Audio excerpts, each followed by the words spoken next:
Muchas gracias, Alfredo, y muchas gracias a todos. Pues yo voy a seguir con las dudas, porque desde luego este es el campo de las dudas. A mí me gustaría, voy a tratar de distinguir dos planos, un plano general y luego, en un plano más concreto, referirme a supuestos más concretos, específicos. Situados en el plano general, y por no repetirnos, ¿no? Porque ya hemos expresado todos hoy el artículo 32, el sistema de responsabilidad, etcétera. La ley establece tres exclusiones, básicamente. Los supuestos de fuerza mayor, que el ciudadano tenga el deber jurídico de soportar la lesión, o también declara que no serán indemnizables aquellos hechos que no se hayan podido prever o evitar con arreglo a los conocimientos de la técnica y la ciencia existentes en el momento de su producción. Bien, supuestos de fuerza mayor. Y sobre todo el tema también del deber jurídico de soportar. Hombre, yo personalmente entiendo que la pandemia es un supuesto de fuerza mayor, claro. A mi modo de ver.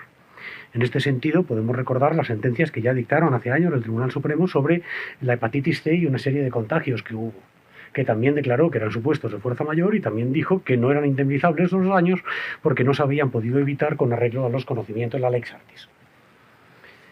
Entonces, a mí, desde esa perspectiva, el principal problema, como ya se ha apuntado, o uno de los principales problemas, es que yo creo que sí nos encontramos ante un supuesto de fuerza mayor y, por tanto, creo que va a ser argumentado por las administraciones públicas como un motivo de exclusión de su responsabilidad. Y además creo que esto, tanto en materia de responsabilidad extracontractual, que se encontramos, pero también responsabilidad contractual. Yo cuando venía aquí pensando, antes decía, oye, un contrato de concesión de servicio público de viajeros, que como consecuencia de la declaración del estado de alarma se ha quedado sin, o sea, es decir, línea Madrid-Valencia no ha habido nadie. ¿Tiene derecho a indemnización? Como consecuencia del confinamiento o de las restricciones a la libre circulación que han sido consecuencia de la pandemia y de una situación de crisis generada por... Pues yo creo que no. Yo creo que estamos ante una carga general. Yo tengo serias dudas de que eso pueda ser indemnizable. Por lo menos las planteo. Es cierto que se han previsto para supuestos específicos desde hace muchos años al ganadero que le tenía que por motivos de un contagio, etcétera, perdía 100 ovejas en las eso. Pero es que aquí no estamos hablando de supuestos específicos, hablamos de cargas generales que se han aplicado a todos. Es cierto que no todos las han soportado de igual manera. Ahí está el sector de la hostelería, lo cual debería abrir en buena lid un campo para las ayudas, un campo para la asistencia, un campo para, efectivamente, porque no todos hemos padecido esas cargas generales de igual manera. Pero eso no es responsabilidad, es otra cosa. Por lo tanto, yo ahí veo dos limitaciones importantes, tanto en el caso de la fuerza mayor como en el caso de si estamos o no ante una situación que el ciudadano tiene el deber jurídico de soportar. Antes se ha dicho... bueno, otra cosa es que se declare inconstitucional el estado, la declaración del estado de alarma. Sí, sí, desde luego, pero entonces el título jurídico es distinto. Ya no estamos ante el COVID. Ya estamos ante una norma declarada inconstitucional. Entonces yo ahí veo que, bueno, algo cambiaría también, ¿no? Y luego, en cuanto al alcance, en cuanto a la sentencia, pues no lo sé. Yo tengo mis dudas de que se vaya a declarar inconstitucional, tengo mis dudas. Hoy es el día de las dudas, como veis. Pero, dicho esto... también tengo mis dudas de que el Tribunal Constitucional no limite esos efectos. O sea, si opta por la declaración de inconstitucionalidad, lo comentábamos antes, Alfredo y yo, oye, no es descartable, ¿no?, que el Tribunal Constitucional pueda de alguna manera limitar los efectos de esa declaración de inconstitucionalidad. Ya lo ha hecho anteriormente, podría volverlo a hacer. Es más, ante una situación como la que vivimos, bueno, pues no nos extrañaría que lo hiciera, o no llamaría la atención. Por lo tanto, yo ahí, dentro de lo que es el plano general, veo serias dificultades. Yéndonos a un plano más concreto, a situaciones específicas. Por ejemplo, materia sanitaria. Una cosa que me llama la atención, yo precisamente en este ámbito de la materia sanitaria es quizás donde veo más posibilidades de responsabilidad patrimonial y donde menos se están produciendo. El otro día me decían un dato de que ya hay 75.000 reclamaciones de responsabilidad patrimonial. Y el dato de reclamaciones en ámbito sanitario es reducísimo. O sea, es decir, es que prácticamente, hombre, no diría inexistente, pero en comparación con los demás campos, muy, muy, muy reducido. Y me llama la atención porque, para mí, es quizás en los campos donde más posibilidades hay. Me explico.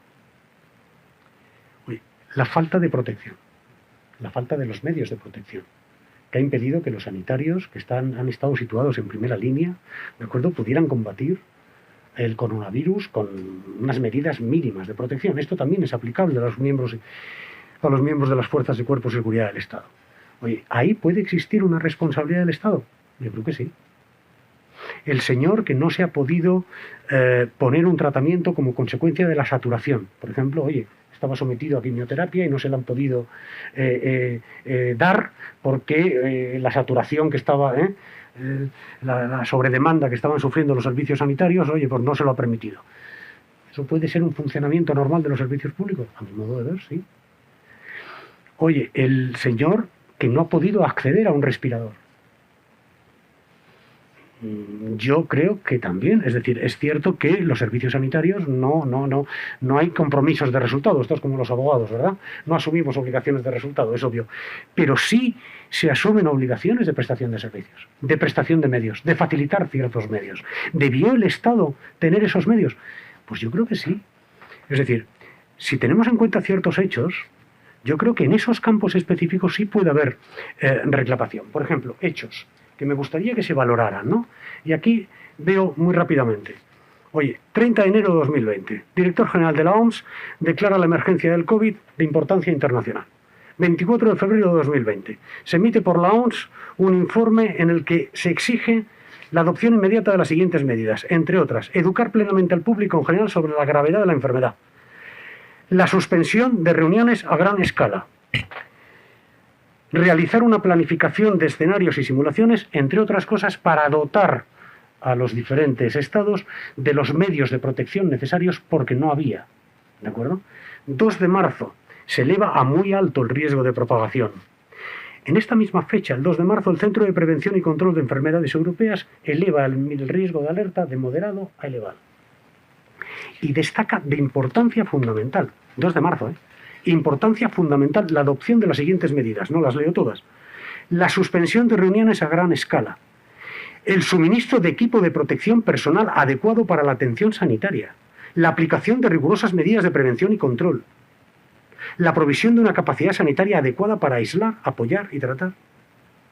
Educar a la población e informar a la población sobre los riesgos de transmisión y la necesidad de las medidas de protección y de aislamiento. 3 de marzo, bueno, ya la OMS lo que dice es que hay que aumentar en un 40% la producción de las medidas de protección, fundamentales para evitar los contagios, sobre todo a aquellas personas que iban a estar en primera línea, el personal sanitario. Oye, ¿qué ocurre en España con todo esto?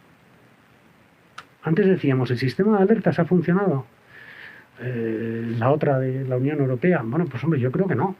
Pero quizás no ha sido responsabilidad tanto de la Unión Europea, sino de sus Estados miembros. En España la primera medida que se toma es del 14 de marzo, con la declaración del estado de alarma. Y todos sabemos lo que había ocurrido 2 semanas antes. Entonces yo de lo que extraigo de aquí es, cuando unos meses después no hay personal o no hay material suficiente, ¿se debe a un funcionamiento normal de las administraciones públicas? Pues a mi modo de ver, sí. ¿Debió el gobierno de la nación ser consciente de esta situación y tratar de haber tomado ciertas medidas para tratar de luchar contra ellas? Bueno, sé que no lo hizo, pero que debió saberlo y debió hacerlo, a mí no me cabe la más mínima duda.